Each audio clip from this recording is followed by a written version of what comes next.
ಏನ್ ಮಚ್ಚ ಫೋನೇ ಇಲ್ಲ. ನಿನ್ ಫೋನ್ ತೆಗ ನೈ ಮರಿಕೆ ನಂಗೆ ಫ್ರಸ್ಟ್ರೇಷನ್ ಐತೈತ್ ನಂಗೆ. ಯಾಕೆ ಮಚ್ಚ ಏನಾಯ್ತು? ನಮ್ ಫ್ರೆಂಡ್ ಒಬ್ಬ ಗೋಳಿ ಮಗ ಬೆಳಗ್ಗೆ ಫೋನ್ ಮಾಡ್ಬಿಟ್ಟು ಮಚ್ಚ ಬೇಗ ಬಾ ಬಾಡಿಲಿ ಒಂಥರ ಆಗ್ತಿದೆ ಹಾಸ್ಪಿಟಲ್ ಹೋಗ್ಬೇಕು ಅಂದ. ಸರಿ ಅಂತ ನಾನು ಹೋಗ್ಬಿಟ್ಟು ಹಾಸ್ಪಿಟಲ್ ಕರ್ಕೊಂಡು ಹೋದೆ. ಅಲ್ಲಿ ನೋಡ್ರೆ ಆ ಗೋಳಿ ಮಗ ಡಾಕ್ಟರ್ ಹತ್ರ ಹೋಗ್ಬಿಟ್ಟು ಸರ್ ನಂಗೆ ದಿನಕ್ಕೆ 3 ಸತಿ ಮಾತ್ರ ಹೊಟ್ಟೆ ಇಸ್ತದೆ ಅಂತವ್ನೆ.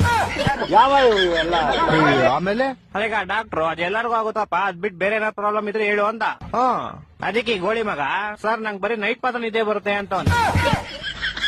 ಆ ಡಾಕ್ಟ್ರು ನನ್ ಮಗ ಏನ್ ನೋಡ್ತಾವನೆ ಎಂತ ಗೋಳಿ ಮಗ ಕರ್ಕೊಂಡ್ ಬಂದಿದ್ಯಾ ಅಂತ. ಅಯ್ಯೋ ಮತ್ತೆ ಕರ್ಕೊಂಬಂದ್ಬಿಟ್ಟೆ ಶಿಷ್ಯನ್ ಹೆಂಗ ಆಚೆಗೆ.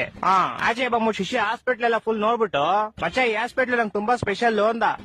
ಏನ್ ಸ್ಪೆಷಲ್ ಅಂದ್ರೆ ಮಚ್ಚ ಈ ಹಾಸ್ಪಿಟಲ್ ಹುಟ್ಟಿದ್ದು ಅಂದ. ಅದ್ರಲ್ಲಿ ಸ್ಪೆಷಲ್ ಐತಂತೆ. ನಾನು ಸೇಮ್ ಕ್ವಶನ್ ಕೇಳ್ದೆಪ್ಪ. ಮಚ್ಚ ನಾನ್ ಚಿಕ್ಕ ವಯಸ್ಸಲ್ಲಿ ಹುಟ್ಬಿಟ್ಟೆ ಅದೇ ಸ್ಪೆಷಲ್ ಅಂತ.